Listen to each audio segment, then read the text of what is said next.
तो आज की क्लास में हम मिसलेनियस के कुछ अच्छे क्वेश्चन ले रहे हैं। मिसलेनियस के जो क्वेश्चन हैं वे दमदार होते हैं, तो मिसलेनियस के क्वेश्चन आप ज़रूर करें। तो तीन चार क्वेश्चन हैं जो काफ़ी अच्छे हैं और जो कि कठिन भी हैं। जैसे एक 17th क्वेश्चन है, इसमें दे दिया है alpha and beta different complex number, दो डिफरेंट कम्प्लेक्स नंबर है जिसमें mod of beta equal to 1 है। तो इसे प्रूफ करने के लिए एक फार्मूला याद रख लें आप। जैसे फार्मूला ये है कि mod of z equal to 1, तो इसका मतलब है मॉड ऑफ जेड स्क्वायर भी इक्वल टू 1 होगा। और तो mod of Z square equal to होता है z into Z conjugate equal z into Z conjugate.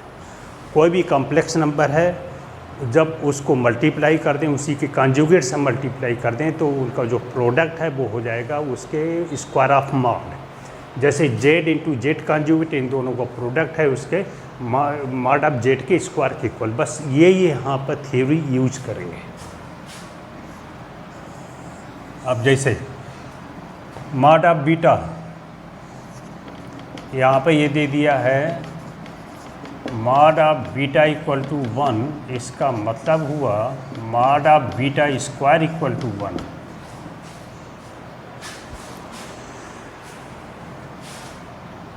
इसका मतलब हुआ beta into beta conjugate equal to 1। ये हम यूज कर लेंगे। अब इसमें देखिए हमको ये निकालना है beta minus alpha upon 1 minus alpha bar into beta, इसका मॉड निकालना है। तो हम पहले इसका मॉड का स्क्वायर लेके चलेंगे और वही फार्मूला यूज़ करेंगे जो कि ऊपर बताया है। ये नंबर इसके मॉड का स्क्वायर, ये नंबर और उसके कॉन्जुगेट, इन दोनों को प्रोडक्ट के इक्वल होगा। जैसे z into Z conjugate equal to mod of Z square.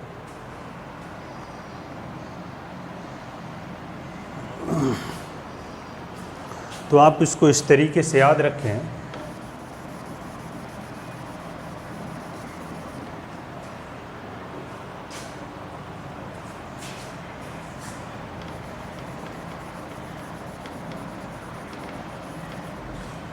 ये सूख जाएगा तो लिख देंगे।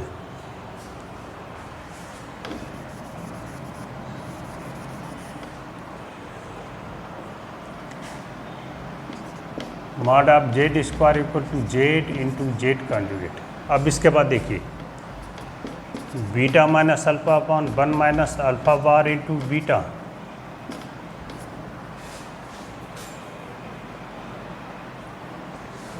इसका कॉन्जुगेट हो जाएगा beta conjugate minus alpha conjugate upon, इसका कॉन्जुगेट निकालने 1 का कॉन्जुगेट ये होगा, इसका डबल कॉन्जुगेट उसी नंबर के इक्वल, और फिर इसका कॉन्जुगेट बीटा का। अब इनकी मल्टीप्लाई करते हैं। सबसे पहले बीटा से multiply, beta into beta conjugate, beta से अल्फ़ा की बीटा इंटू अल्फ़ा बार, फिर अल्फ़ा से alpha into beta conjugate plus alpha into alpha bar. नीचे पहुंचते हैं, 1 से मल्टीप्लाई इसको 1 माइनस अल्फ़ा बीटा बार, इससे multiply minus alpha bar beta, फिर इससे इसको alpha bar beta alpha beta बार। ये हमने इसकी मल्टीप्लाई कर ली है।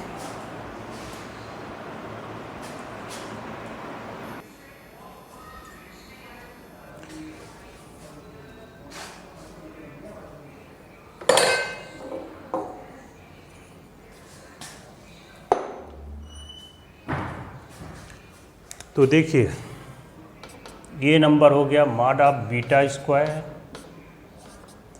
और किसी के लिए आपको कुछ नहीं करना है, माइनस सिर्फ इतना ही चेंज करना है, कोई चेंज करने की ज़रूरत नहीं है। Alpha bar beta minus alpha bar alpha, इसको आप इस तरह लिखें alpha bar into alpha beta into beta बार।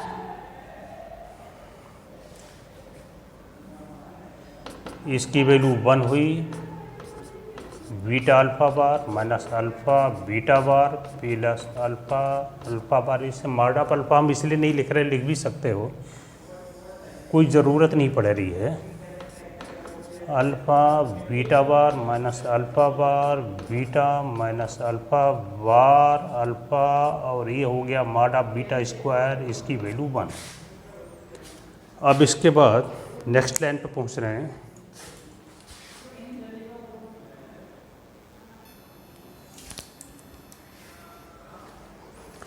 अब वैल्यू रख देते हैं इसमें। अब इसके बाद में देखिए,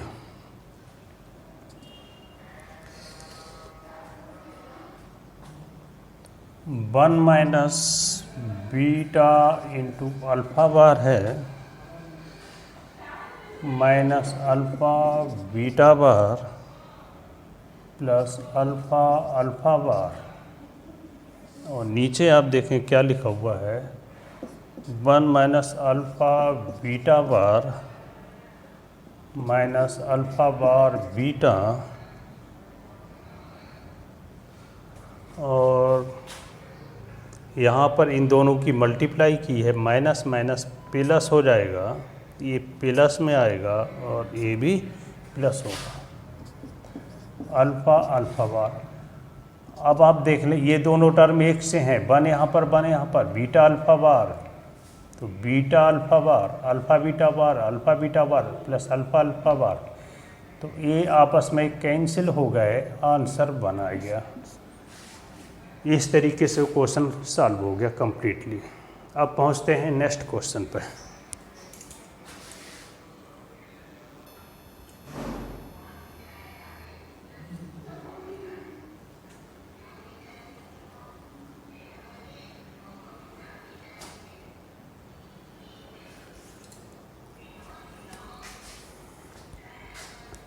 इस क्वेश्चन देखिए, क्वेश्चन नंबर 19 है।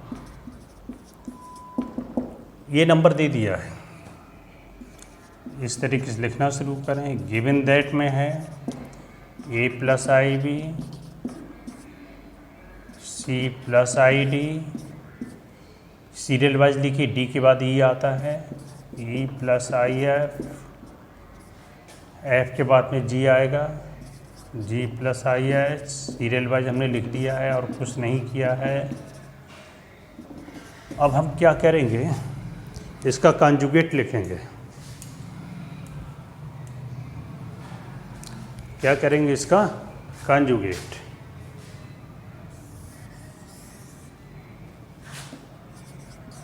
इट्स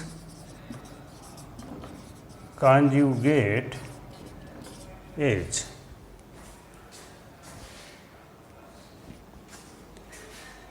कॉन्जुगेट कैसे करके निकालते, जहाँ पर आई दिखाई दे रहा है उसको रिप्लेस करते हैं माइनस आई से। तो ये पहला हो जाएगा a माइनस आई बी, दूसरा हो जाएगा c माइनस आई डी, इसी तरीके से e minus i f, g minus i s, और ये हो जाएगा a माइनस आई बी, जे इक्वेशन हो जाएगी हमारी सेकेंड। अब आप इन दोनों की मल्टीप्लाई कर लें। Multiplying equations first and second, first और सेकेंड की हम मल्टीप्लाई कर रहे हैं।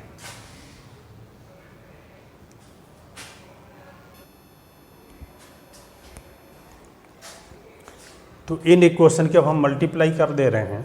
देखिए a plus I B A minus I b, ये दोनों एक साथ आ जाएंगे। c plus I d c minus i d एक साथ आ जाएंगे।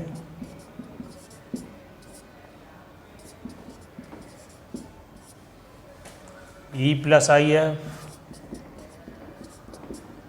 और फिर e माइनस आई एफ एक साथ आ जाएंगे। g प्लस आई एच और g माइनस आई एच एक साथ आ जाएंगे, और ये इधर आएगा a plus I B A minus I B.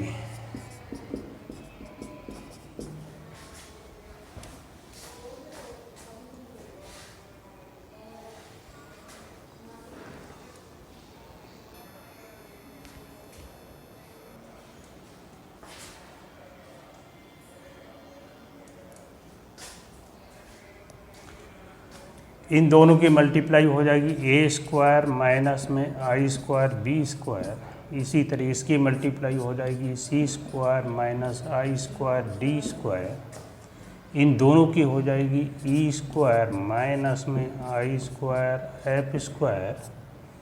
और फिर इसकी हो जाएगी जी स्क्वायर माइनस आई स्क्वायर एच स्क्वायर। ये हो जाएगा ए स्क्वायर माइनस में आई स्क्वायर बी स्क्वायर। आई स्क्वायर की वैल्यू रख दें इसमें, तो ए स्क्वायर प्लस बी स्क्वायर सी square plus D square E square plus F square जी स्क्वायर प्लस एच स्क्वायर ए स्क्वायर प्लस बी स्क्वायर, यही आपको प्रूव करना है। तो इस तरीके से क्वेश्चन कम्प्लीटली सॉल्व हो गया।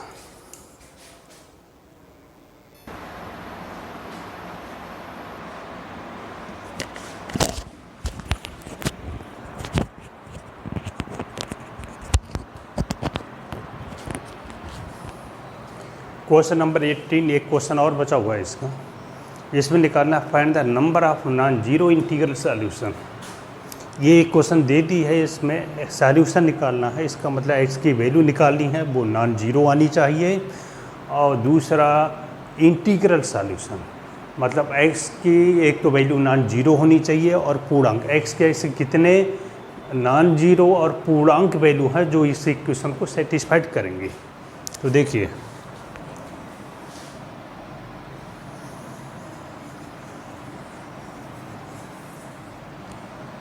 आंसर नंबर 18,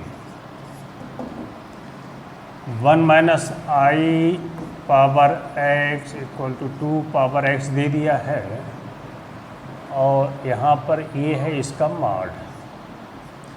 जब मॉड निकालेंगे तो 1 का स्क्वायर प्लस 1 का स्क्वायर और फिर अंडर रूट, ये तो इसका मॉड हो गया, whole power x 2 power x, ये हो गया under root 2 power x 2 power x 2 power, ये हो गई x बाई 2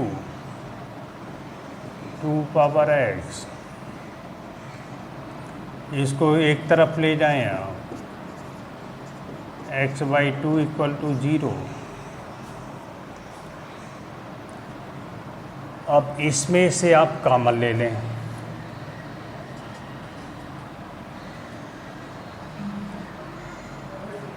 दूसरा तरीका हम बताते हैं आपको। अगर ये पसंद नहीं आ रहा है तो इस तरीके से भी निकाल सकते, 2 पावर एक्स, इसको नीचे ले आएं तो इधर 1 बचेगा, डिवाइड में पावर माइनस हो जाती हैं।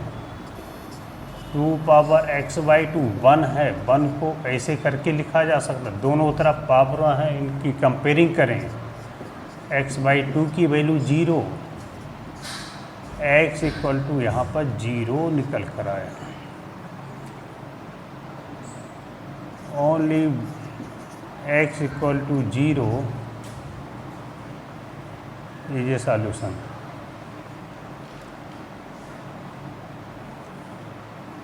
ये सेटिस्फाइड करेगा, सेटिस्फाइड